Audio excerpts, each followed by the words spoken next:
Hello, you. Let me ask you something. Why haven't you subscribed to ClassHorrorCast yet? Do you think I'm not gonna notice? Well, I see everything. And I see you wetting your pants right now. The question isn't, should you subscribe to ClassHorrorCast or not? The question is, did I just subscribe you? Now enjoy the show. I'll be watching.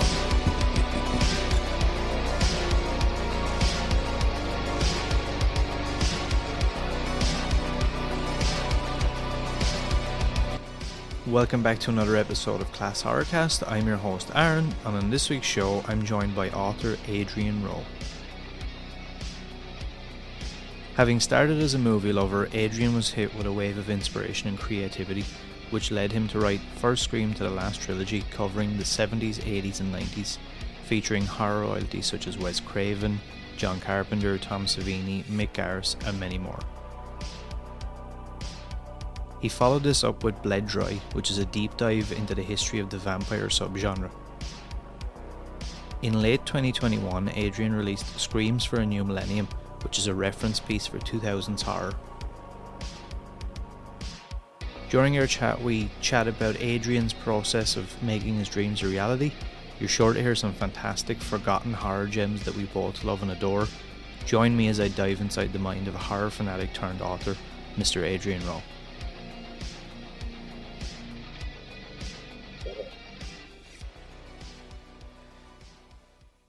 Can you remember your gateway into horror? Or maybe like the first horror movie you saw or something? Doesn't even necessarily have to be a horror film, but something you saw that maybe started your love for the whole thing?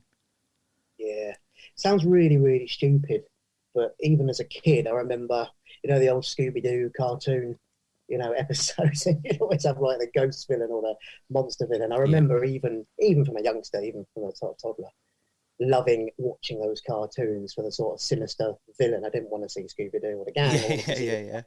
I mean, what the villain sort of was, whether it was a monster or a ghost. So if you're talking like way back, I can remember sort of memories of that. As I sort of moved, into my adolescence, I was really drawn. There wasn't a lot of TV in the UK as sort of in the 80s, late at night. But one thing you'd always get are Hammer horror films being rerun on BBC or ITV. And I remember sort of from a very early age falling in love really with Hammer horror and the charm and sort of the mystique that they portrayed when I was young. And that was probably my real gateway to, I'd say, proper horror films, if you like, or the Hammer horror films of old, which, as I know now, moving on, served me well, really, with the foundations and the bedrock of certainly British horror and those fantastic studios and all the films they produced back in the day. There's, I was chatting with someone recently and they brought up ScoobyDoo as well. And I feel like ScoobyDoo doesn't get enough credit for the amount of people, because I would have been the same even. And it doesn't seem to be fixed to any particular era or decade. There's so many people out there who, and like you said, I vividly remember only watching for the bad guy or who's under the mask or who's under the costume. And I really don't think Scooby-Doo gets enough credit for that. No, absolutely. He introduced a lot of us to it. Yeah, you're right. He does this. We don't go on about it online. You don't see much of it on social media, but maybe we should. But I mean, other films are stuck in my mind. Obviously, Spielberg's Gremlins. I think everybody sort of, adored that film, whether you're a horror fan or not. But if you wanted to, explore darker sides of cinema, Gremlins sort of took you in that direction. One vivid memory I do have when I was about, must have only been about 12, when Ghoulies, the original Ghoulies, was released, home video. Well, before then, it went on the cinema, and I remember riding up to the local cinema. I couldn't get in at that point, obviously I was too young, but just on my bike, looking up at the billboard, this picture of Ghoulies, coming out the toilet. That image just absolutely fascinated me. And then a couple of years later, when it was out on home video, me and a mate got his oldest sister to rent it out for us. And so that was one of the first sort of horror rentals. I watched Ghoulies, and I was absolutely spellbound. It was like magic. Yeah. And then you couldn't stop away from then on in the 80s, just video after video, really, whatever I could get my hands on. Yeah, that was something I was going to ask. So you were a video store guy? Yeah. Couldn't keep. I mean, who wasn't back then? I mean, true. It was like Aladdin's cave, wasn't it? You'd walk in there, especially when you're sort of in your adolescence, 13, 14, And the cover art back then was just absolutely amazing. You wouldn't even have to rent a film sometimes. You'd be happy as a kid walking in there for half an hour and just browsing the videotapes, picking it up and looking at this wonderful artwork. And that would sort of, really fire your imagination in itself. And then you'd go by the artwork as much as anything else, wouldn't you, as to what film you wanted to see next. So absolutely, on the way to school, nipping into the sort of rental shop in the corner and killing half an hour in there and being late for your lesson because you're too concerned about what new horror tapes they've got. So it has always been a bit of a fascination for me. Yeah, you could say. I think it's underplayed as well because, I mean, even with things like Slashback Video now in LA and stuff, I mean, they've essentially opened a museum that's a fake video store, and people get to come in and look at all these old tapes and the artwork and the posters, and it kind of shows how how beloved, I guess, that era of film was in a lot of ways, that people will actually pay to go somewhere and I guess in a way be teleported back to that feeling. It's you just hit the nail on the head there, be teleported back. It was a culture. It was very much a moment in time, wasn't it? Yeah. The video era. So the video era, whether you were a horror fan or not, I think it is something we all sort of, people of a certain age obviously look back and think, that was fantastic. That was really fun. There's something we miss now. We don't have that tangible link, if you like, with film. Don't get me wrong, it's fantastic in this day and age. Everything's accessible, well, pretty much. But, back then it was a real event, wasn't it? You go to your video store and you did have that tangible link. So I think there's a lot of emotion there to people. They hark back, and that's why they'll pay money to go and see a museum or whatnot, because it does take you back to that special moment in time. Very much so. Was, I guess, growing up, or when, maybe when you got a little bit older, later in your teens, coming into maybe 20s, was writing something that you were always passionate about, or was it your love for film and horror and things that started to develop that interest in, I want to know more, I want to kind of curate my own? Yeah, that's a really good question, Aaron, because funny enough, it wasn't the writing side that interested me. It was more the film and the passion for the film. Yeah. I was always a competent writer, I could write, I knew that, but I'd never felt something that gave me the drive or the ambition to do something. So, and even now, I'd say I'm more sort of involved with the film industry than I am the writing community, if that makes sense. Yeah. Because when you write non-fiction, it's a very, very different ballgame to writing fiction. You're very much writing for a niche audience, and you're sort of sucked into that area rather than the writing community as a whole.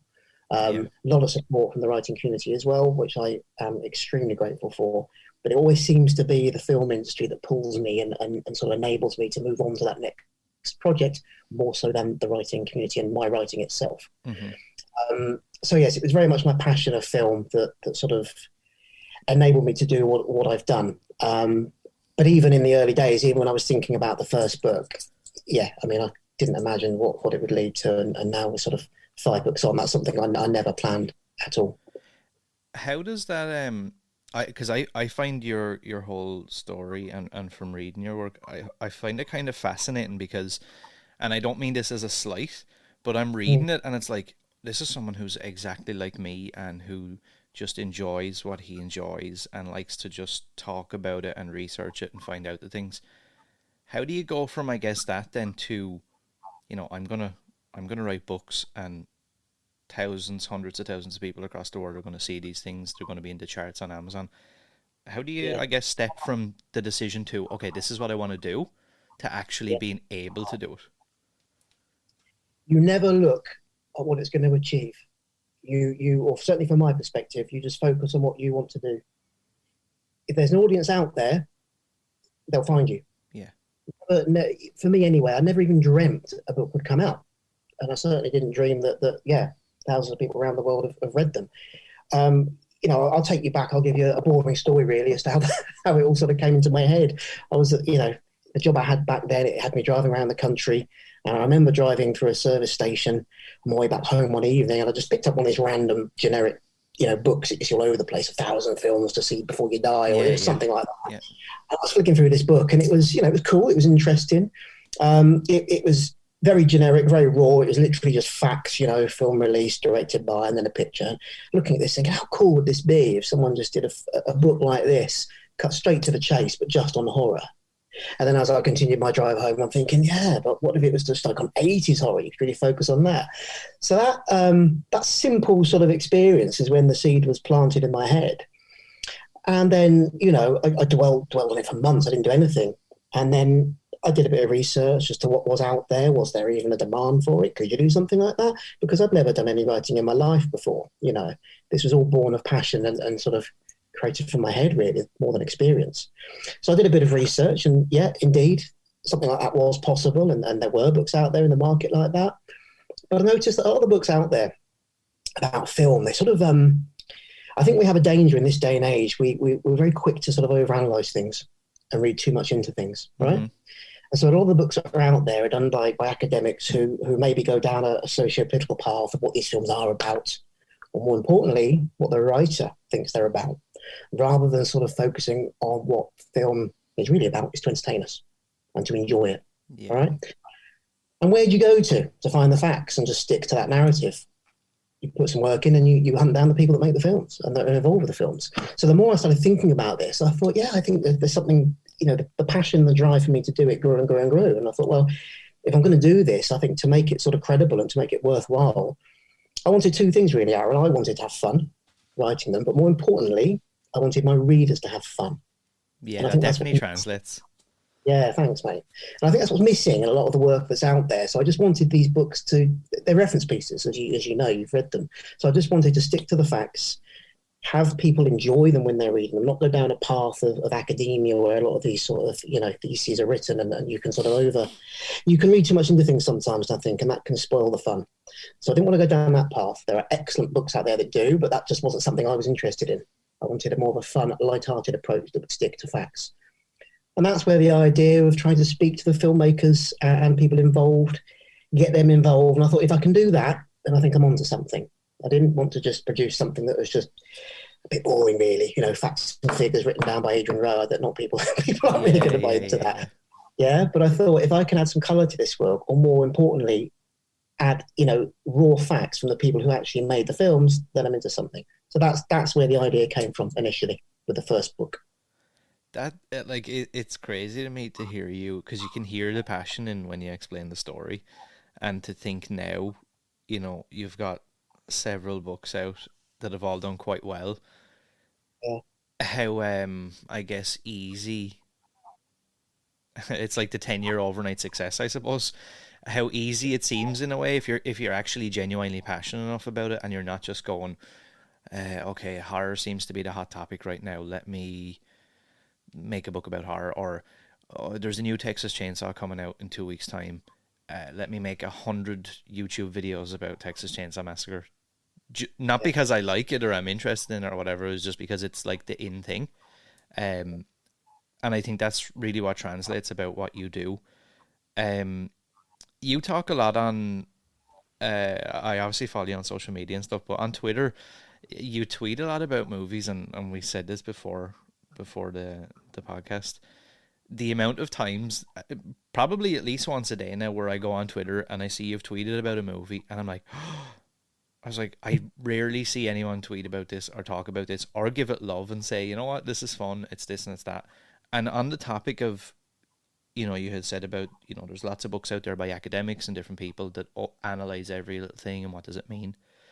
There's a new Texas Chainsaw movie due out in 2 weeks' time, and I was actually only talking about this yesterday. I was talking to the director, and there's a lot of people online right now kind of, I guess, shitting on him because he's only done one movie and some commercials, and Netflix are releasing it, and why isn't it going to theaters and all this stuff.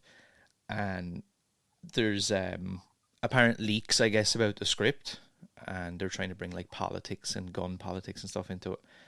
And I was talking to somebody about this, and I was like, but maybe just for talk's sake, maybe it's just, we don't have to read into it. It's a guy who goes by Leatherface who kills people with a chainsaw. It's called the Texas Chainsaw Massacre. It's just fun. Sometimes it's nice to, and that's what I liked about reading your work, where I can, it can bring me back to those times, and I'm just having fun reading. It reminds me of, oh yeah, that was fun, wasn't it? And that was cool, and I enjoyed that. Though we didn't have to dig into every little problem and issue, and this person didn't think this, and that person didn't think that, and it's just fun. It's enjoyable. I appreciate that. That's really good to hear, Aran, because that was the whole point of these books, and I didn't know when I started the first book. The first book, I didn't have a clue whether anybody would be interested. I never even envisaged a book coming out. I didn't even know how to get a book out at that point. What I did know was I wanted to put my passion and what I love about these films onto paper, and then if something was going to happen, it was going to happen. And yeah, I totally agree with your comments there. I think for some reason, we've entered a period where we seem to be obsessed with really sort of overanalyzing things to the point where we make it a problem, you know? Yep. I hate that word problematic. It's like you're looking for a problem. Why? There is no problem. Have fun. These films are made to entertain you, you know? Don't get me wrong. Everybody's got the right to pull whatever they feel from a film. But yeah, I see it on social media. There's a lot of toxicity out there where people, you can tell straight away, they're looking for a reason that film's a problem because of this. That film's problematic because of that. This film's going to be crap because of this. So, whoa, slow down. Yeah. Just remind yourself of what films are there for. Just have fun, man. And that's what these books are about. And that's what I wanted to try and convey when I was writing them. Which, you know, yeah, by the sounds of it and the feedback I get, I seem to have done. And what really surprised me wasn't just the reaction of the readers, which has just been phenomenal, which is why I keep writing a book. Every time I write a book, I say that's the last one, and it never is, because it just goes nuts. And I'm like, wow. And I love seeing people have fun with my books. That's the most rewarding thing. I don't profiteer from these books. This is something that isn't done for money. I'm not backed by a huge publishing house. This is something I do for my passion. And more importantly, the reward of seeing people enjoy them is just absolutely crazy. And sometimes feel a bit stupid going on about it on social media a lot, but it's because I'm so happy that people are enjoying them, you know. What did really surprise me through this whole process is how much, you know, the artists and the creators wanted to get involved too. Because back then with the first book, I'd never done anything like this. I'd never done any form of journalism or any form of writing. I've never worked for any of the big websites, the big sort of horror outlets out there. So, you know, you're not getting any support from that. This was all sort of, you know, done from scratch, really. So when I started contacting these artists and the people that wanted to get involved, that's, you know, and that still does to this day, blowing me away, really.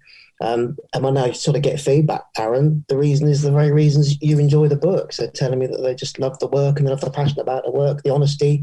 And I'm not coming at it from any angle. I'm not trying to sort of tell the filmmaker what their film's about. I'm listening. Yeah. A lot of journalists, a lot of writers, they love to talk and they love to give you their perspective, sometimes forgetting that that's not right. It's just an opinion. Talk to the filmmaker, talk to the actors, talk to the producers, talk to the screenwriters, ask them what the message of the film was, ask them what they want people to get from the film. Yeah. That's journalism in my mind. And then you're just relaying those facts. Push your own personal opinions to one side, because that's all they are. People just want to read about the film, let them read about the film, and people can make up their own minds. So that was very much the approach I wanted to take.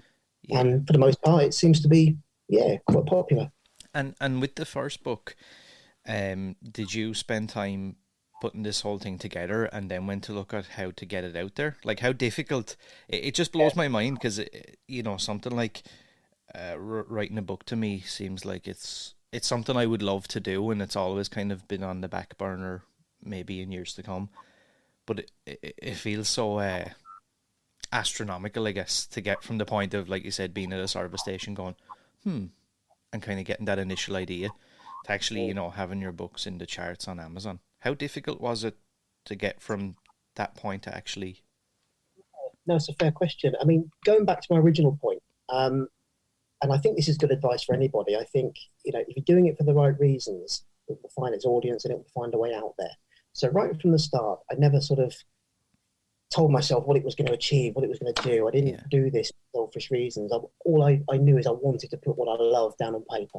So I just took it literally a step at a time. One thing I did do, though, Aran, is I said to myself, well, as I said earlier, this is going to be no good if I can't speak to people that will really make this work, you know, worthwhile. Yeah. So before I even started writing the book, I set myself a little target. I said, if I can get half a dozen solid interviews first, right, that's the foundation of the book right there. If I can get that, I'll move on to the next step and start planning the book. So I did just that. I started reaching out. That's what I did before I did any writing. I looked for some interviews, and wasn't expecting much at all. Again, just day at a time stuff, really. And then just overwhelmed, really, by the people that wanted to get involved. I'd gone from targeting myself with half a dozen interviews. I think the first book ended on about maybe 20, something like that. And that to this day is something I never take for granted, and I'm absolutely blown away by. Once I started making connections and contact with people, you know, the likes of Tom Holland, Mick Garris, Wes Craven, interviewed him twice, and I still cannot believe to this day people were so keen to help. Those just lovely people, keen to support it and help me along the way, and that's true to this day. It's something that I said a while back. You would be surprised. I don't want to say how accessible these people are, but if you can get in, you know, if you can get in contact with these people and you chat with them, you'd be surprised how passionate and like you said, how willing they are to kind of get involved and give up their time and get involved in these projects. And that was something I was going to kind of allude to. It's got to be, I suppose, a bit surreal for you to think, you know, your name is in there with Wes Craven, Tom Savini, Mick Garris, Tom Holland, and all this like horror film royalty. How does that feel now, like looking back on that? It never fades. Yeah, I would imagine. It never fades. You still pinch yourself because it's sort of, you know, it's yeah, I'm blessed and I don't take it for granted. You're a huge fan of something, and then you've put the work in and you found that you've managed to cross the line and you've been able to contribute something to the genre you love. Yeah. That's the most rewarding thing. So this isn't about getting a name in the charts or being popular. This is about supporting something you love and supporting the people you love and the passion you've got for it. That's what these books were about. So that's how I think about it. It's just, wow, unbelievable. I'm part of that, you know, that community, that genre that I've got so much, love for, really. I've almost studied all my life in watching the films. So that, I tend to find it's difficult because, you know, I do get a lot of journalists and people sort of contact and oh, I'm looking to interview such and such, or, you know, how did you interview such and such? You can't answer that question. You have to, you know, ask the interviewee that one. What I can say is, I think, alluding to the point you made there, which I think is spot on, Aaron, I think if you're honest about what you're doing, if you're doing it for the right reasons, you know, these are wonderful, supportive people. They're the same as you. They're passionate about what they do. They're creators. They're going to want to help. You know, a lot of the time, you're not coming at it for a different approach. You're not coming at it from an angle that they might feel threatened by or not embraced. You're literally looking to them to tell you, you know, what that film is about or what that project was about. So I think if you're honest about what you're doing, and I think if you're doing it for the right reasons, you're right. They're fantastic people, and it's just great that they want to help and see more work like that out in the field, which, you know. But yeah, and answer your question, that's still the element that I was never expecting that, to be honest with you. That's still something that blows me away. And then every time I decide to put another book together, I'm tripping over people who want to help. And that's just, I think that's a credit to the genre and how supportive the horror community is and how supportive the artists are within that genre. Yeah. You know, we're all doing this together. And I very much, the proudest thing the proudest moment for me really is to say that, you know, these books, they're not my books. My name's on them and I'm the author, but you know, this is a collaborative effort really. These books are a team effort, as you can tell from reading the last one. But that's how I like to sort of view them really, and I'm very proud to be a part of that team. And I owe as much to the people who are involved, the collaborators, as I ever will myself. Yeah, I had a chat with another Englishman there recently, Paul Davis. And he, you know, he's written books about The Lost Boys, American Werewolf in London, different things, and he put together a documentary for the anniversary Blu-ray for American Werewolf. And again, like it was kind of similar to you. It was like he got into this thing as a passion project, and one thing led to another, and the next thing he's sitting in a hotel room in London with John Landis, and John Landis is more excited about what he's doing than he is nearly. And passion's infectious. Yeah. Passion's infectious. Yeah. This is what I mean by doing it for the right reasons. If you're genuine about what you're doing, as you kindly said earlier on in the interview, it certainly feeds through, whether that's in a book or a documentary or a film. It's infectious, and people, you know, they'll want to get involved. And I think whether you're writing a piece of non-fiction like I've done or a documentary, you're as much a curator as you are a writer. Yeah? You're pulling in those experiences and those memories, and that's what gives the work credence. And I think that's probably what sees it through. in the most recent book, I actually I read it twice because it was just one of those things. It was like, just to name a few, like that I would consider like forgotten gems, movies that I absolutely adore, and I just feel like, yeah, look, they get love within their little cult followings, but when I tell people, I'm like, nah, that's not really for me. Like Cherry Falls, Urban Legend, Valentine, Hollow Man, all these movies. That's got to be fun for you to interview these different people and get to actually write about those, because you can really feel that you like these movies. It's not being done out of like, okay, let me pick some quirky, top 50 lesser known movies that you should watch. You can really feel like you enjoy these movies as much as I'm enjoying reading about them. Yeah, thanks, Aaron. I think that's probably the key right there. Yeah, I mean, because that's the truth. Like most horror fans, I've grown up with these movies, and I've just enjoyed seeing them as much on the, the 50th viewing as I did the first. And it's an incredible privilege, I feel it is anyway, for a filmmaker to be gracious enough to spare their time and speak to me about a film I fell in love with 20 years ago. There's nothing quite like it. And it's great because you get to sort of unload all your passion, all these questions that have been building up for 20 odd years. These poor interviewees are bombarded with them, but they're gracious enough to put up with it, and they're happy to talk to you because, you're passionate about what they've created. No different than me really enjoying people like yourself who like my books. It's, it's the most rewarding aspect of it, I think. And so, in answer to your question, it's a fantastic privilege, really, to be able to sort of pick the mind of somebody who created something you have loved for decades is fantastic. And to dig deeper into the film, and then, do you know what? You never view it the same again. You can see a film 200 times, right? Once you've interviewed the writer or the director or an actor that's in it, you go and watch that film for the first time since your interview, and it is like watching it for the first time. You're seeing it from a whole different prism. Does that make sense? Because you can obviously gauge a lot that was happening behind the scenes. So that's really fun. I love that. I'll watch a film before, I interview somebody, and then I'll normally watch it straight after because we've had a great discussion. Yeah. I've learned so much, as a horror fan. I think that's the point to get across is I don't even really, the books have been great, but I'm just a horror fan. At the end of the day, I am just a horror fan. And the difference is I've just put what I love onto paper. And I think that's what's made them enjoyable, to write more than anything else. Yeah, I think that was what I was trying to maybe get across earlier was, like I said, and it's not I didn't mean it as a slight on you. It just felt, it was refreshing, I think, to read work that felt like it was on the same page, pardon the pun, as the fan and as the audience. And look, I enjoy all these other styles of books, but a lot of times I feel like I'm being talked down to.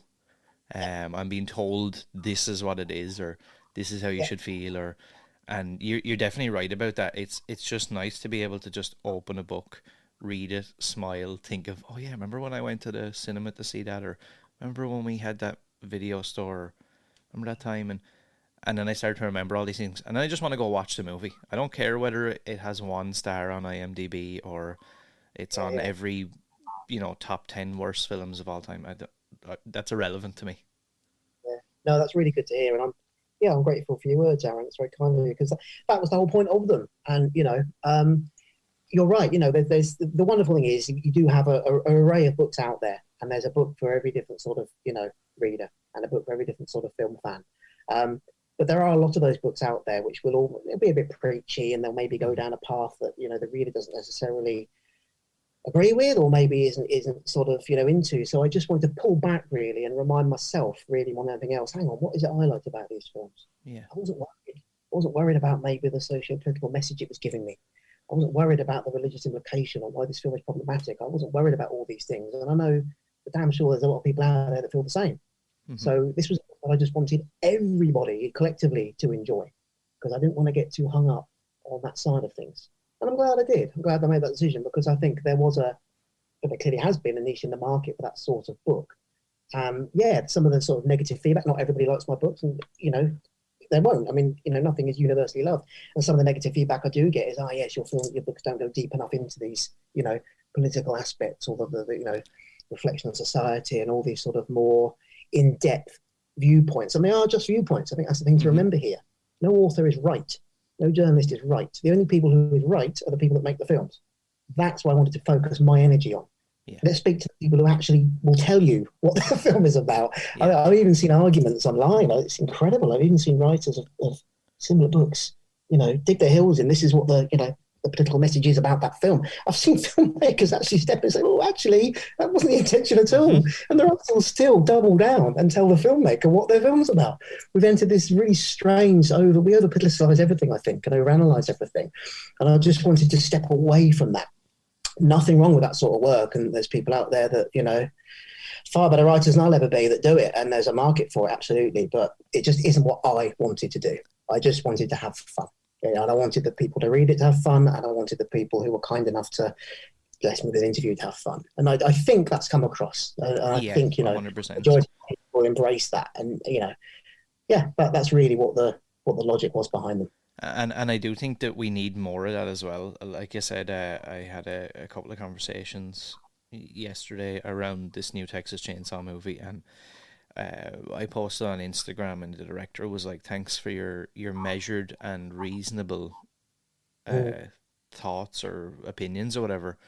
And I had been talking to him previously months ago, and we were kind of chatting again yesterday, and it just feels to me now like everybody's jumping on him about like, "Oh, you're doing this, you're doing that," and I'm like, I think we've lost sight of the fact that, who would have ever thought that Texas Chainsaw Massacre would be releasing as a Netflix crazy movie, and I don't actually have an issue with that, to be honest with you. I'm actually excited that I get to sit at home and I can have my own routine and I get to watch another Texas Chainsaw movie. Yeah, look, it may not be my favorite. There may be things I might not like, or I personally think I'm probably going to end up loving it just for what it is.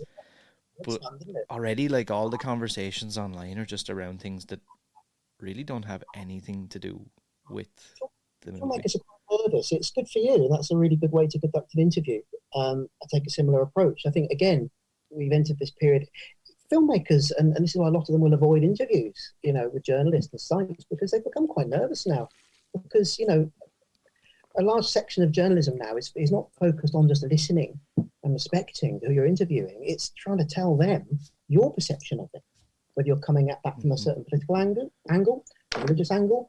A lot of journalists will try and almost tell the filmmaker or the creator what they think that film is about or what the problem is with it. And a lot of people are stepping away now from interviews, and they're becoming quite nervous because they just know they're going to get a barrage of shit or a load of opinions, which really are irrelevant, But because they're the opinion of that writer or that journalist, that's what will go down as fact. And it's not fact. Art is subjective. Film is subjective. So you can read into what you like. Everyone's entitled to. And don't get me wrong, I respect everybody's opinion, whatever their viewpoint. They can have, they can take my favourite film of all time and they can have a completely different opinion on that. It's just as valid as mine, okay?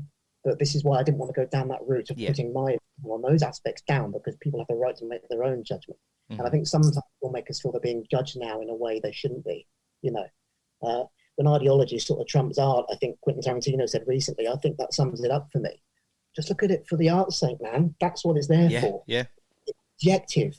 The individual pulls what they want from that art, and that's the whole reason for my books. Some may call them basic. No, I don't call them basic. They're reference pieces.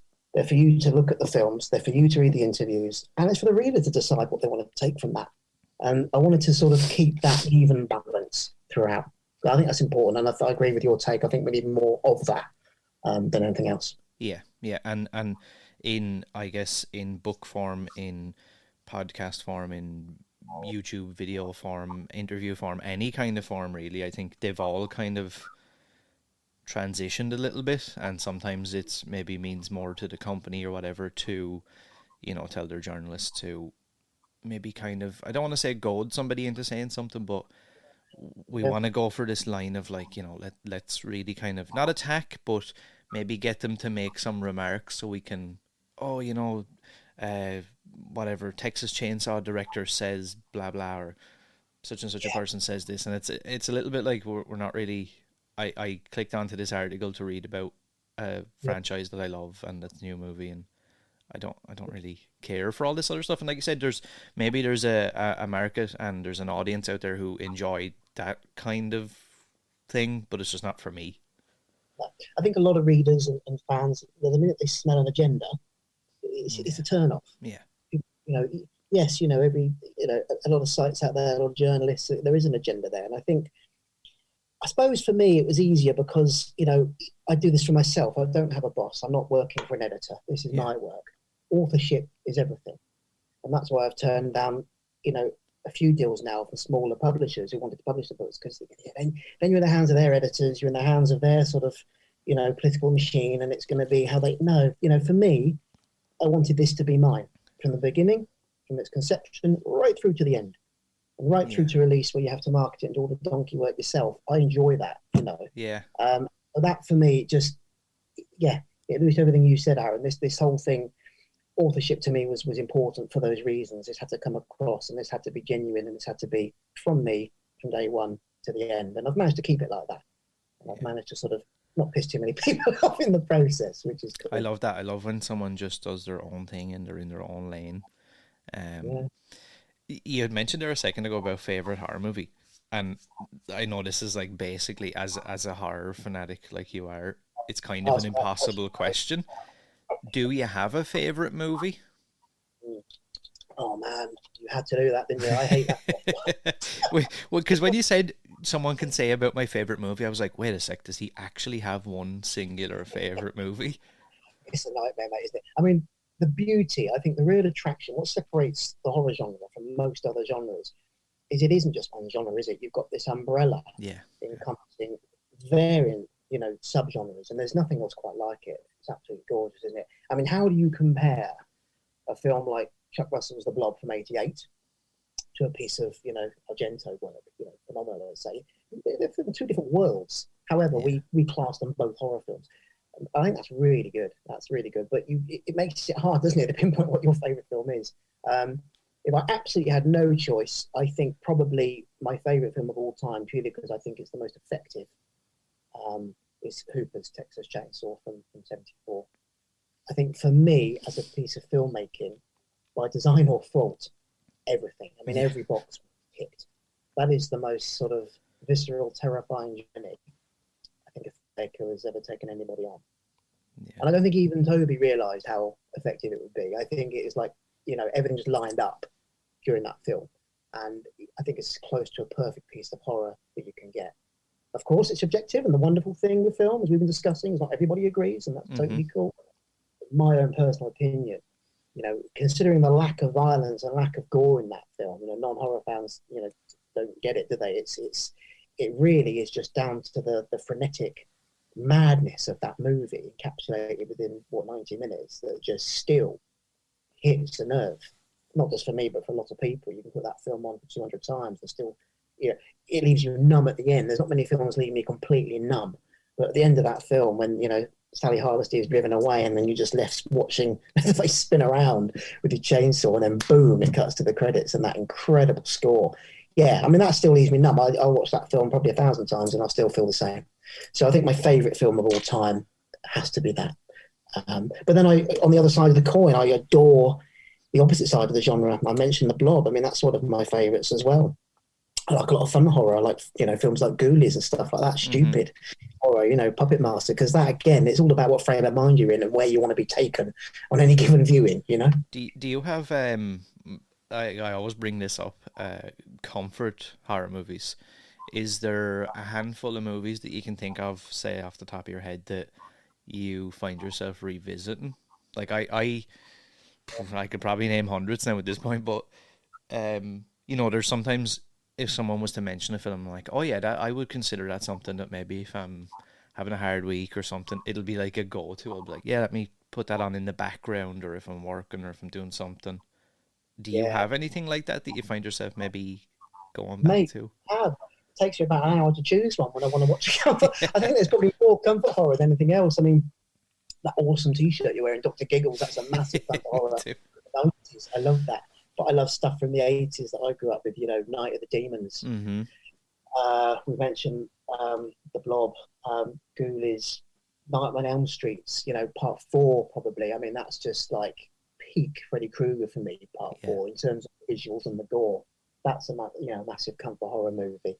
House and Sorority Row, all those sort of 80s slashers, I could give you dozens and dozens and dozens. I think I'm probably more often in the mood for a comfort horror than I am for anything, quite visceral and quite serious and disturbing. But again, that is the beauty of horror. You've got that spectrum there. Whatever mood you're in, something will fit. Mm-hmm. And I don't think any other genre works like that.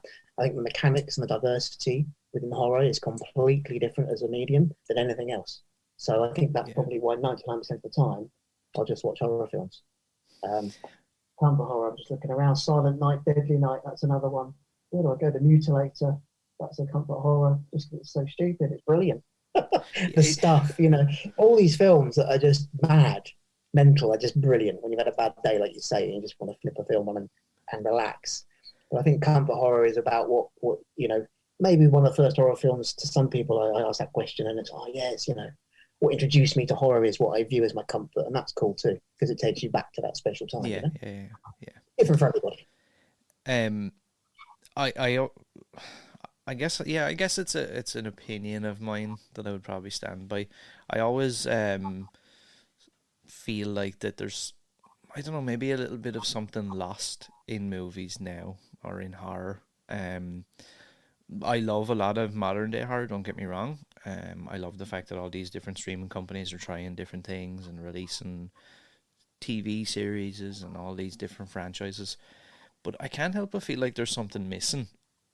Do you think that's... I often wonder, is that just like my nostalgia for the past or whatever? Am I just that guy now who's like, oh, when I was younger, we had videotapes and like my son cannot comprehend the concept of a videotape, this big thing, and I have to rewind it, or the concept of a TV guide and the movie was on at 10 p.m. and if you weren't there, you missed it. Do you think that's a nostalgia thing, or like, thinking back to the past and like, oh, days were better back then? Or do you feel personally that there's maybe, I don't know, a little bit of something, I don't want to call it maybe passion in a lot of projects? They're more cash in than...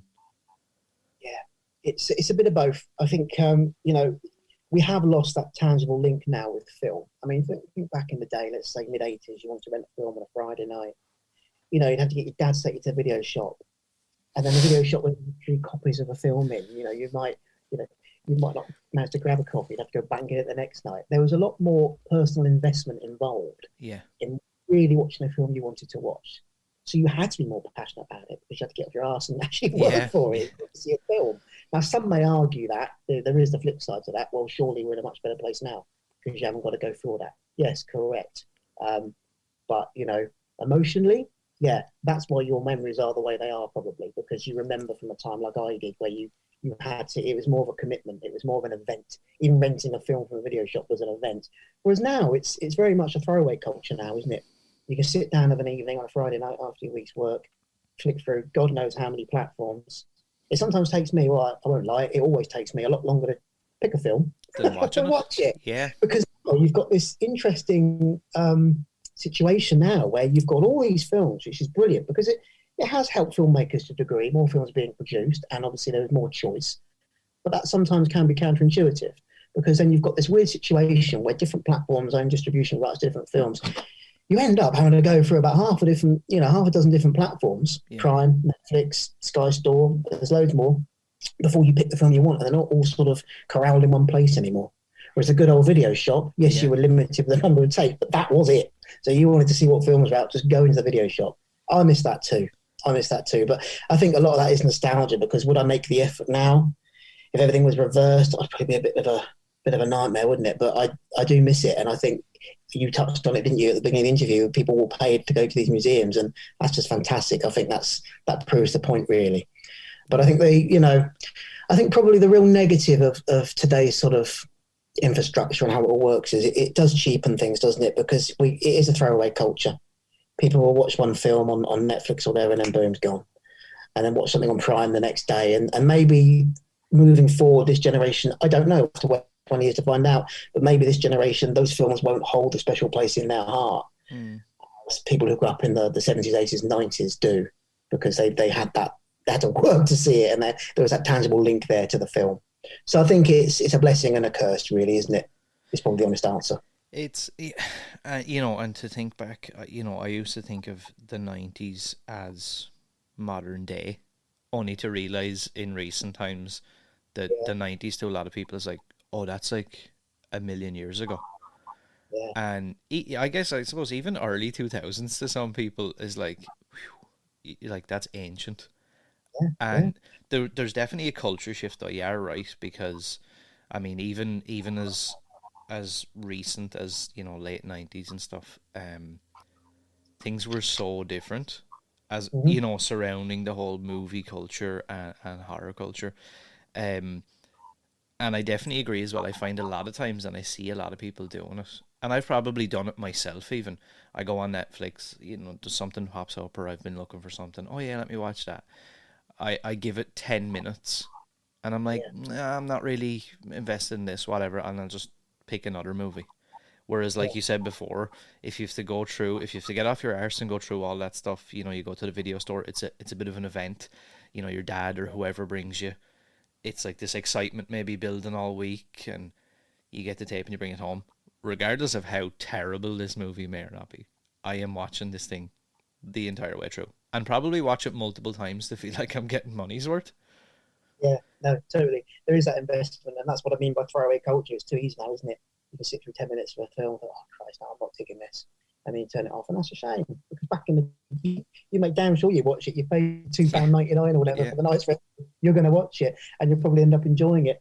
But you know, it's an interesting point you make about these different decades. They were very much different eras, not just in filmmaking, but culturally as well. And that's something I do like touching upon, you know, more than anything else, and highlighting is the cultures, you know, during specific periods, hence the books. And things move so quickly. I mean, I started writing the first book in 2012. I've just realised a decade ago, unbelievable. If someone had told me then, forget the fact that these books would have been successful or not, but if someone had told me then, oh, you're going to write one on the noughties, I said, no chance. That's not the point. That's contemporary. You know, I wanted to sort of, it's like a genie in a bottle. I wanted to capture the 80s and just give that across, because it's a time that's gone by. But in just the space of 10 years, as you said, culture and everything has changed so much. These films now from the early noughties, you know, they are worth capturing and writing about, because that's 20 odd years ago now, and so much has changed when you compare some of these films from the early noughties to today. And I think that's just going to, you know, it's the world, isn't it? I think the world moves quicker in every aspect of life, not just film. And films, at the end of the day, regardless of what genre you're talking about, they are a reflection of society. This much is true. However you read into them, we've discussed that. But the one thing that is factual is film will always be a reflection on society. The horror genre, more than any other genre, you know, it's got more honesty about it than anything else. That I do find intriguing. And you can pinpoint, as I've alluded to in my new book, as you've probably picked up, you can pinpoint, you know, events that have happened within any given decade that have clearly influenced film and filmmakers. That fascinates me. And that's another reason I wanted to trap these films, if you like, into a book for whatever decade. And that's there forevermore, whatever happens, you know? Yeah. Yeah. I suppose I would probably be, for everybody listening, I'll probably be killed if I don't ask this question. Is there have you ever considered, I don't want to call it a deep dive, have you ever considered, you know, focusing on a particular franchise, IP, movie, just like a sole book? I've never, up until this point, you know, every time I speak to somebody and they say, oh man, that book was awesome. Yeah, thanks very much. What's next? That's a nightmare question. Yeah. I'm not one of these that spends, you know, months, years planning something. I'll suddenly have a thought. And I'll be like, yeah, man, that's what I need to do. Yeah, I get that spark and I don't know what it's going to be until it happens. Yeah. That's just the way my mind works. So I'm not sat there trying to, you know, it's not contrived. I'm not sat there trying to think, oh, it's going to be good, because that has to come from my heart. And I don't know that until I get that thought, you know. And every time I finish a book, I always say to family and friends and readers, yeah, that's it. That's my last book. And then it does really well. And I think, oh man, I got the bug again. I want to write something again. Yeah. So, yeah, I mean, there's all sorts of possibilities, aren't there? There's a few ideas rattling around in my head, but there's nothing firm at the moment that I've got fixed. But, you know, if Screams for a New Millennium continues to do what it's doing, a lot of people are reading it, which is just the most rewarding thing there is, really, for any writer, as any writer will tell you, then, yeah, I'd be sort of stupid or do something else. But it has to be, as I keep saying, for me, that not everybody's the same, but for me, it has to be for the right reasons, and it has to be because I want to do it. you know, because I've got that love there and that need to do it. And until I get that spark, I won't be able to tell you exactly what that is. But nothing's off the table. I'm quite open-minded with what I write about. So there's probably a high probability that we will see your name again on the front of a book. I'd like to think so. Yeah. Again, nothing firm, nothing in stone at the moment, because I don't work for a publisher. I haven't got to. I guess in a way, it's a blessing and a curse for me. But it's a blessing because these books are delivering what I wanted to, which is my passion, and people are reading it and embracing it, and that to me is the most important thing in the world. Yeah. And I'm so grateful to that. I'm grateful even if someone picks up a book and they don't like it. I'm just so grateful I've taken the time to have a look, because it's getting that passion across to other people means everything. But yeah, no, you're right. I mean, I think if this book continues down the path it's going, then yeah, I'd like to write something else. And as regards your process, when you decide this is what I want to kind of go for X, Y, and Z, and you start to dive into the process of putting the book together, how consuming is that? Like, does it kind of take over everything? Does it, and especially like if you're like you said, you're self-published, you do everything yourself. Does that like consume your whole life? Yeah, it does. Focus. My advice to anybody doing a similar thing or embarking on a similar thing, if you're going to do it, you make sure it's done right. So don't even worry about the logistics or the business side of it or anything else, the publishing side of it. Don't even think that far ahead. Just focus on the important thing. Just get it written. Yeah. I like to say a first draft of something is better than a first draft of nothing. Yeah. For that reason. Until you write something, in that problem, it's a nice problem to have, isn't it? When you've got a completed book written, the first draft, that's a nice problem to have because you've done the work. You've spilled it out onto page. That's the important thing. So until you've done that, I wouldn't even worry about it. I didn't, because if I started worrying about that, it probably would have negged me out and it would deflate you and you probably end up, stuck halfway through a project that never gets finished. Just finish the writing. That's the key. Then you can move on to how you're going to get out there. And I say, the question I get fired at me a lot is what's the best way for me to publish? I see your books have done pretty well. What can I do? It's an impossible question to answer because every individual is different. Every book is different. Every project's different, and it will require a different approach. And it really is what will work for that individual. So I can only speak from my own perspective, really, and what I wanted. Not everybody's going to want that. Other people are going to want to go a different route, and that's not wrong. That's just to achieve what they want to achieve. For me, as I said earlier, authorship was everything. I knew that much. I didn't want anybody else involved with this work. I wanted to put this out there as I intended to put it out there. It's like an indie filmmaker who just wants, yes, it's hard work. You've not got the finance, you're not backed, but once it's out, that's yours forever. Yeah. There's no publisher in the background that's going to decide when it's taken out of print or what they're going to edit in or edit out. I didn't want any of that. This is why I went the route I did. But if you're going down that route, yes, it is consuming and it's expensive because you've got to do it correctly.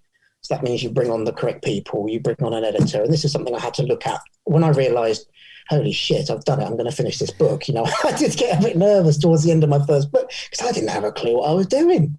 I thought, I've not spent 2 years wasting my time. What am I going to do now? But then when I had so many, wonderful people involved, I knew I had to get this thing out there.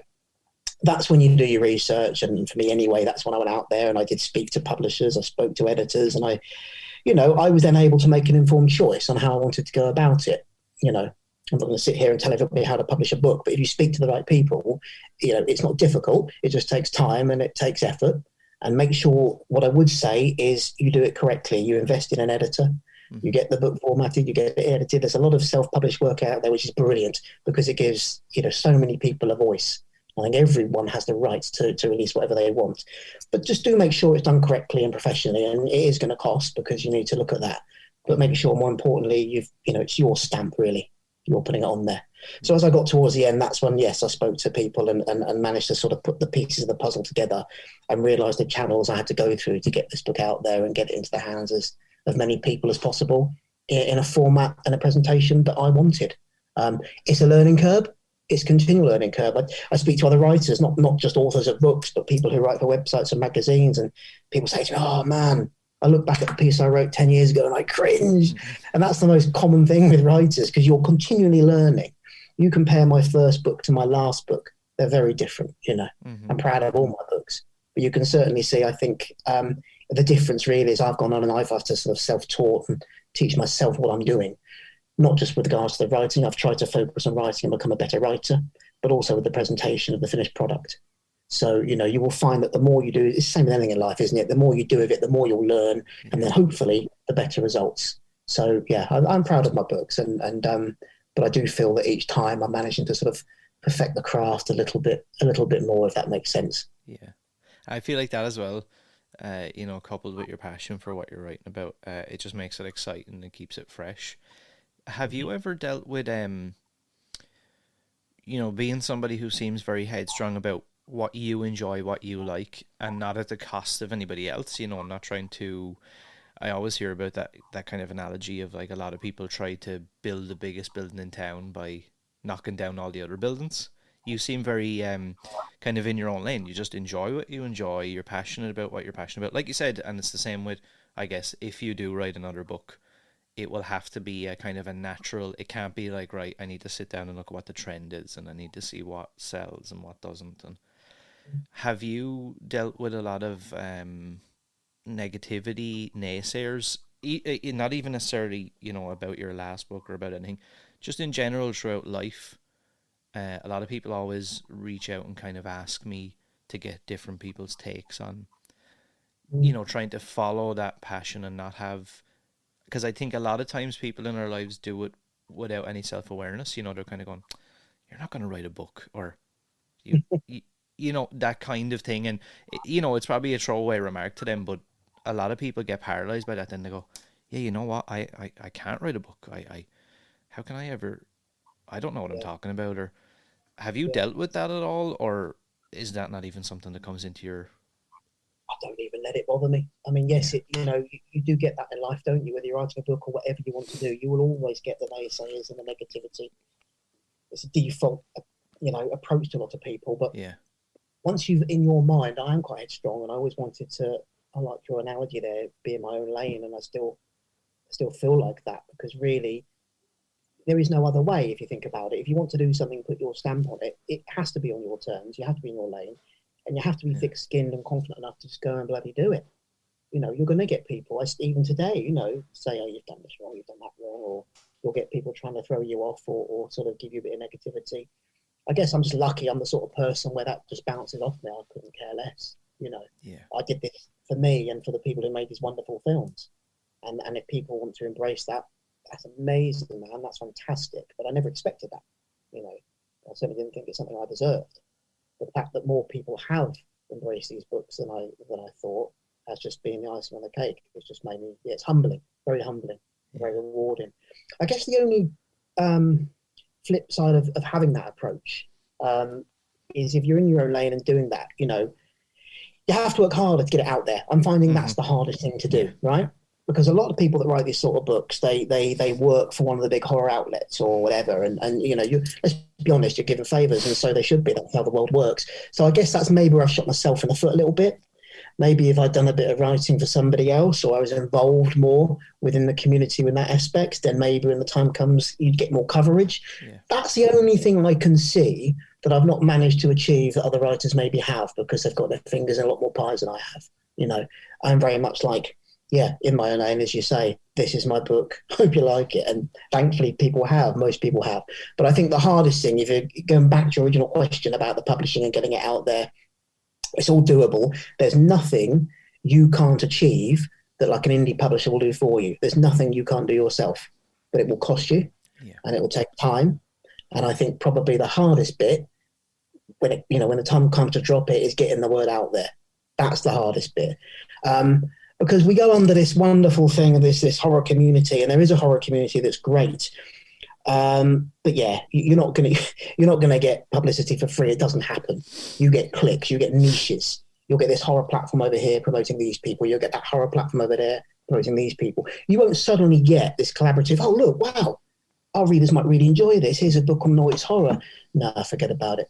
Trust me, it doesn't happen. On the odd occasion I do reach out and say, hey, would you be interested in looking at this book? You just ignore it. You get the door slammed in your face. People only sort of promote people who they are invested in normally and who they want to.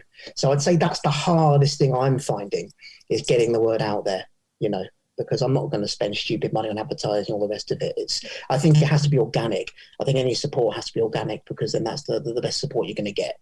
Once people start reading the book and they like it, it's word of mouth, isn't it? It spreads. So that's what I've always relied upon, and it's served me pretty well. Yeah, and I agree with that as well, and it's not in the same vein, but I guess along the same lines. When you see these social media pages that have millions of followers, and then their interaction is like one comment and 4 likes, and it's not necessarily about. I don't mean it as in like, well, if you don't get 1 million likes on something, you're obviously not successful or it's not worthwhile. It's more so about like the depth of. Like you said, you could pay £10,000 right now for advertising, and none of that might translate whatsoever. You're going to see a lot of numbers on the screen, and all these analytics about, oh, you got 100,000 impressions, and you got this and you got that. Okay, did anyone actually read the book? Did I get any feedback? Did people like it? Did people not like it? Did anyone recommend it? Like that? And I feel like you're 100% right in what you're saying. And as regards the horror community, like I said, we seem to be super supportive as a community, and we buy all the t-shirts and the new releases and the books and the this and the that and everything. But there's definitely another aspect of that. I think when you kind of, I don't want to say when you go to like the professional side of it, but when you kind of go to a more business side of it, there is definitely circles, and if you're not in those circles, it's very hard to try and get yourself into. Do you know what, Aaron? I totally get that. As I don't like it. I can't lie. I'd be great if all the major outlets just to make people aware of my book, but it's not going to happen. I'm not naive enough to know that. It is a business end of the day, and I don't blame these sites. Nobody owes anything, anybody anything in life. If you want it, you've got to work hard for it, and that's why I've been very proud that the support I've had and people like your good self that reach out. It's been done organically. It's been done through hard work and just getting the word out there. Yeah, you have to respect these sites, because at the end of the day, as much as hey, we love horror and it's all fluffy and nice.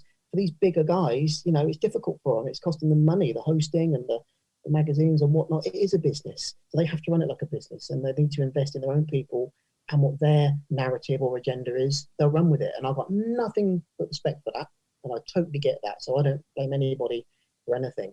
But the point I'm trying to get across, I guess, is just get ready to work damn hard to get your work out there. Because you're not going to suddenly get picked up by a huge horror outlet that's going to make all that. It just doesn't happen. You have to do that yourself, and you have to sort of stick to that lane yourself and make sure that you're doing it for the right reasons, and the right people are going to pick it up. And hopefully, if it's there and you've done it for those right reasons, you will find your audience. That's all I can say. And I've been fortunate enough to do so, to the point that it's made it worthwhile, continuing doing what I've done. Yeah. As regards your process and your work, is there any tips, advice that you might have, for somebody trying to follow a passion or a dream? Maybe a more general bit of advice, like how do you, like it seems to be with you have to be passionate about something, and once you're passionate about it, it's kind of a no-brainer for you. But I find a lot of people out there really want to do something and just kind of get paralyzed in, maybe it was something you alluded to earlier about, don't worry about the logistics, don't worry about this, don't worry about that. And I've probably done it at times. I know before I started this show, I spent like 6 months trying to figure out how to promote a podcast that I hadn't even created, which literally didn't serve me at all. And I done all this research and read all these books and all these things, and it doesn't actually, until you actually do something, it doesn't matter. Is there anything you'd say to people like that who just kind of get paralyzed in this preparation phase, I suppose? Yeah, I think probably the best advice I can give, and this again comes down to the individual, I think a lot of people get paralyzed because they start drawing comparisons. They'll start focusing on how other things are run, how other people are doing something, or what else is happening. And it almost makes people pull back a little bit, because they feel, they drop a bit of confidence and think, oh no, I couldn't do that, or I couldn't do this. Don't ever focus on what anybody else is doing. You clearly did your research, which is brilliant. But I'm probably guessing that you probably looked at a few podcasts and thought, Christ, that might not have influenced you in the best way, or may have sort of detracted from what you wanted to achieve. I think just keep your head in the game and just continually focus 110% on what you want to do. Mm-hmm. Don't worry about all the white noise that's going on either side of you. If you've got that vision in your head and you want to achieve it, trust me, it's going to happen. but you just need to make sure you've got the confidence and the drive and the hard work that it's going to take to achieve that. Now, we all have a different driving force, don't we? I can't give the answers to another individual. For me, it was just raw passion. Yeah. That's what it was. I was lucky enough to love this, this game so much that I didn't care what people were saying to me, or I didn't care about what the end result was going to be. I just had to get on with it, sit down and put this together.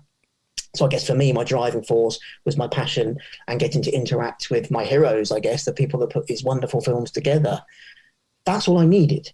That was my drive. And I couldn't even, like I said, I keep saying to you, I wasn't even focused on the end product. That I knew that would come if I could get the hard work done. Yeah. So for me, it was that passion and that ability to get involved with the genre and crossover. So I would my advice really, I know it's a little bit sort of generic, but I would try and anchor yourself onto something that really is going to drive you. You need to have that driving force. If you're not feeling that driving force, then it ain't going to happen, because you're going to get detracted, and it's going to get watered down, or just become a project that's just never going to be what you wanted it to be. And I think that also is key. You've got to make it yours. Don't get het up. And again, this is why I allude to the point that people sometimes focus too much on what other people are doing. Just worry about your work, whatever it may be, book, movie, podcast, journalism, writing. If you're confident enough and you're passionate enough about whatever it is, it will work. But you have to just knuckle down and do it. That would be my only advice. Get it done. Yeah, and it sounds quite simple and quite obvious in a lot of ways, but I think people have literally forgotten that that's what it involves, is actually doing the thing. And like I said, I fell victim to it as well at one point. And probably even similarly, it's been fascinating for me to talk to you about the whole process of, writing a book and putting your ideas together. It's something that's always kind of been in my subconscious, I guess, that I've always had these handful of ideas, and I'd love to do that. And not even for anybody else, even if I could just at some point sit there with a finished thing and go, I've done it. And I think maybe what you said, I had focused too much on, like, okay, let's say I did put this together. How would I would never be able to release it, or how would I this? And it's like, why am I even thinking about that? I don't even have a... Yeah, and also don't get hung up on making mistakes. I mean, as I said earlier, I'm proud of all my books, but, blimey, is there things I'd go back and change in the first book? Of course there is. I compare my first book to my last, and there's a clear difference. Mm-hmm. A clear difference, I think, anyway. Nobody agrees with me, and I'm really grateful when they say that. But I think there is. Let's be honest. I think my first book compared to my last is raw, but it's going to be. That's the first time I did it. But you know what I did? I didn't care.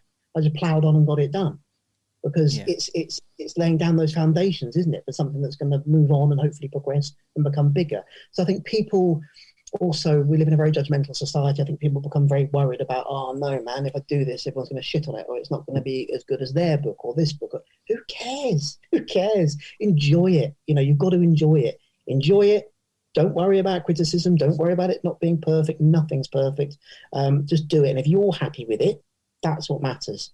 And then it will find its audience, and then you move on from there. So I think I know it's easy for me to say that, but that's what works for me.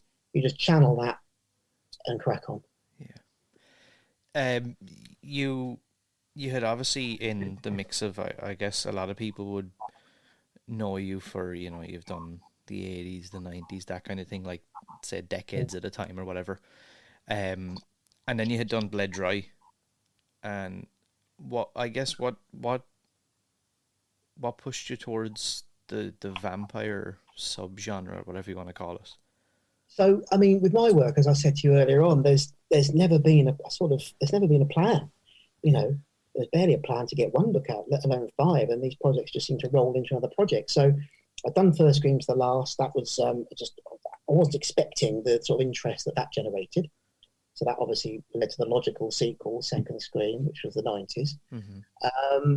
And then I think I took a year out, and I wanted to finish. I wanted a trilogy, and I personally still think the 70s is the most important decade for the genre. I really do. When you're talking about sort of contemporary horror, mm-hmm. The foundation down. So the final Scream was supposed to be my last book, and the problem was it was my most successful book. So after the final Scream, which I really enjoyed, again, much like the conversation we've had earlier, I knew I wanted to do something, I just didn't know what. And then, yeah, just this spark. I was watching Christopher Lee, I think it was Prince of Darkness, I was watching, and the vampire subgenre, not only is it one of my favourites, it's steeped in history and mythology, and it's more diverse, and I think more interesting than any other subgenre out there. So I thought, hell, that's it. I'm just going to use a similar approach to my other books. I'm going to pull in, as a creator, whatever I can with regard to movies and filmmakers, and just literally focus on vampire films throughout the ages, right from their conception right through to contemporaries, not focusing on any specific decade.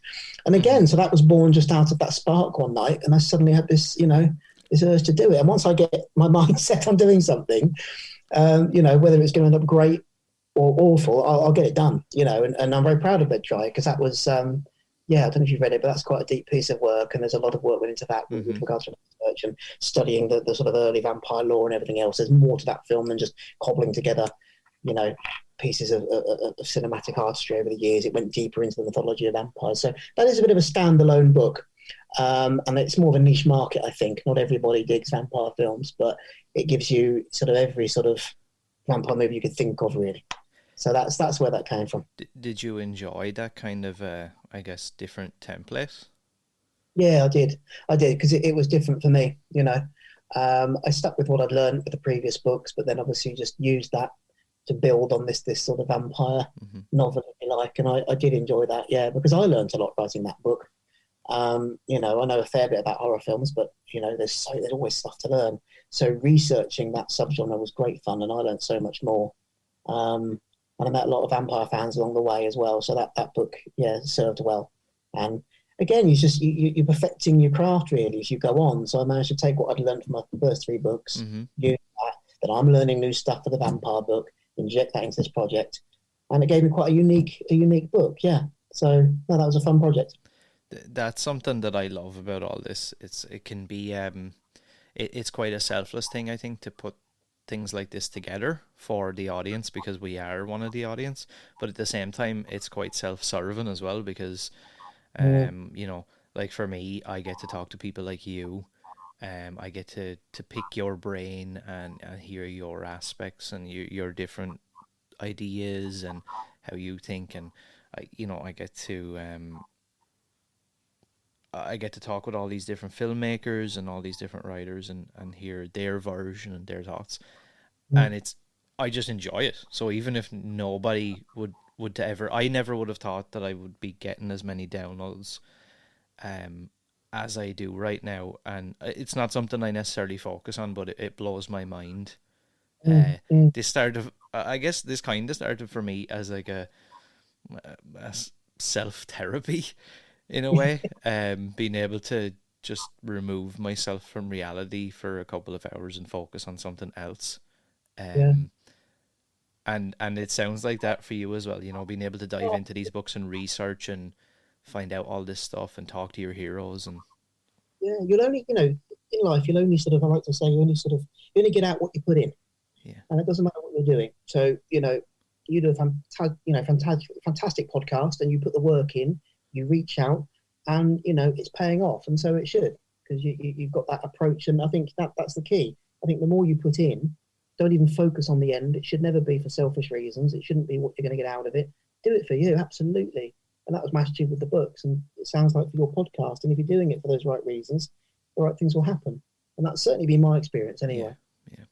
Is there another subgenre that comes to mind that you could see yourself or you would like to dig into? Not at this stage. The vampire book is a bit of a one-off, because there's no other subgenre like it. Yeah. It really, in terms of the history, the first ever sort of short black and white was a vampire movie. The whole genre, when you study it, revolves around the vampire subgenre. It's quite fascinating. So there was a lot to do. There's a lot to write about that. Yeah. I think if I did another subgenre book, I've covered so much, with my decades of horror. If I did another subgenre, you're just going to see the same films in there. Probably on a similar pattern, and I don't want to start going down that route. It looks a bit contrived then, doesn't it? Yeah. We're just sort of cobbling pieces of previous work together for a new book. Yeah. I mean, it's not what it's about for me. So, I owe readers something better than that. So I think if I were to do another book, it would be something I've not touched upon, or maybe a different sort of angle altogether. And I just tend to see where things take me. I'm a firm believer in fate and destiny. I think, you will go where you're supposed to go. You'll end up where you're supposed to end up, So I just tend to go where my thoughts and my instincts take me. And it served me well so far. And I can't see any reason why I would change that. So, when I discover what it is, you'll be the first to know. I appreciate that. Final couple of questions before I let you go. What have you been, anything good you've been watching recently? Is there anything that pops into your mind that you've watched recently? Oh, man. Do you know what I did love? It's going off topic a little bit. I love the new Ghostbusters. Yeah. I bought the, really enjoyed that. I bought the 4K disc at X-ray, so I'm looking to sort of revisit that. But I tend to, I watch a lot of my old stuff again and again and again. I've got a list of new films I need to watch. And you know what? Most nights I just tend to default back to some of my favourite films. It's terrible, isn't it? Yeah. There's so much stuff out there to watch. Yeah, that's me. Yeah. What did I watch recently? I'm trying to think. Ghostbusters was very good. Yeah, it was very good. Yeah, I thought I it did sort of enjoy that. And it even actually, it got my 7-year-old wanting to watch the first two. And then so much so too, I can't remember where we were, and we were in one of those like comic-y geek shops. Yeah. Now this worked out perfect for me. It was a good excuse, but he went crazy for, I don't know if you can see just down there, it's the replica of the Neutrona wand. Yeah. And he was going crazy for this thing. I was like, oh look, I mean, I guess we can buy it and we can put it in my room. Absolutely, something for the collection. I watched the new Scream a couple of weeks ago, Scream 5. I wish they just called it Scream 5, but there we go. So that goes back to what you were saying earlier on. A lot of people ready to sort of pile in and criticise that film. I enjoyed it. Yeah. I enjoyed Scream 5. I thought it, the self-aware sort of parody style isn't really so much in at the moment. So it went with a more serious horror approach, which I quite enjoyed. Mm-hmm. So yeah, I enjoyed that one. Can't wait to go and see, again, non-horror, can't wait to go and see Moonfall. I'm going to go and see that this weekend. Yeah. I do big budget. Every once in a while, I like to go and see something completely different and big budget cinematic experience. So I'm going to see Moonfall this weekend, so I'm looking forward to that as well. Yeah, like I'm not just obviously I would say horror is my number one, but like I'll pretty much watch and enjoy various types of movies. Is there anything you're excited for that's due out, whether it be soon or at some point this year? Yeah, I'm going to watch the new Texas film next month. Or this month, isn't it? 1st of Feb. In a couple of weeks. So again, I'm like you. It's we're so quick to criticise things before they're even out. Just to watch, and even if I don't rate it as a legacy sequel, I'll probably enjoy it. I enjoy most horror. I'll sit through anything. There's a shark film. I've forgotten it's got a weird title to it, hasn't it? There's a new film out on, I think again on Netflix this weekend. But the title escapes me. So I'm just constantly, I probably like most people, I just tend to sit down most weekends. I look at what's out there, and if it piques my interest, if it appeals to me, then I'll sit down and watch it. Yeah. But yeah, certainly looking forward to seeing the new Texas film in a couple of weeks. Absolutely. So where can people find you online, or where would you like to direct people to? Yeah, I mean, the best thing to do online, I'm pretty active on Twitter. It is the only social media network you will find me on.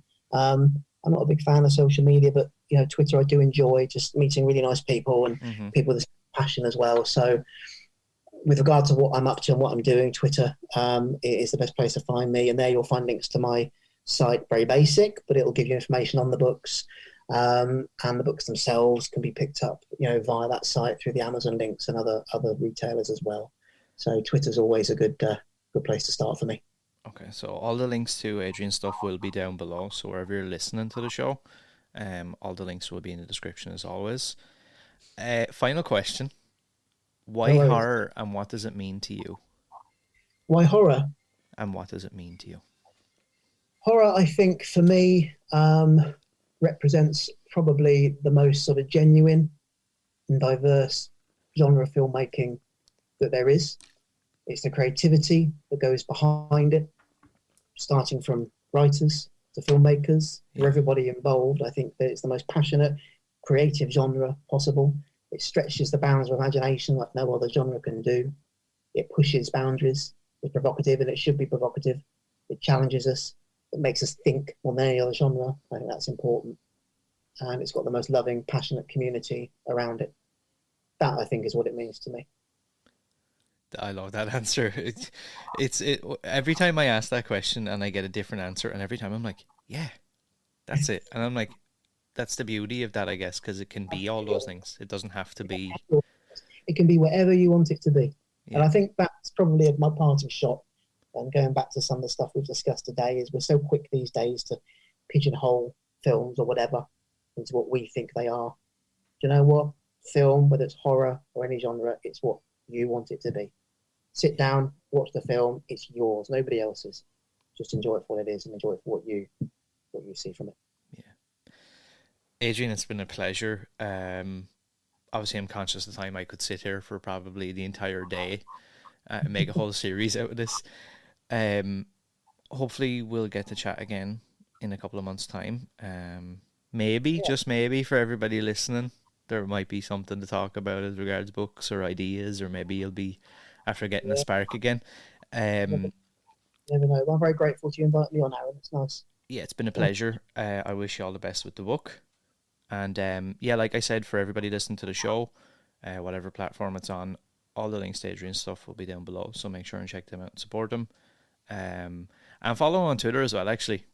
For anyone who loves horror movies, follow him on Twitter, because I can guarantee you, maybe if you're not like me and you'll watch absolutely anything, you're going to find tweets from him that you'll go, this looks interesting. And it might take you back to your video store days where like the clerk or whatever will recommend and go like, we do have this movie that you mightn't have seen. But like I said, pleasure, and hopefully we'll see you again soon. Thanks, Aaron. Love you all. Take care, mate. Evil wears many masks, but pure horror wears only one. Support First Class Horror on Patreon for as little as $1. Can't get enough of the horror? Carve yourself a deal from official merchandise, only on Teespring. Join us on all social media at First Class Horror. We have such sights to show you.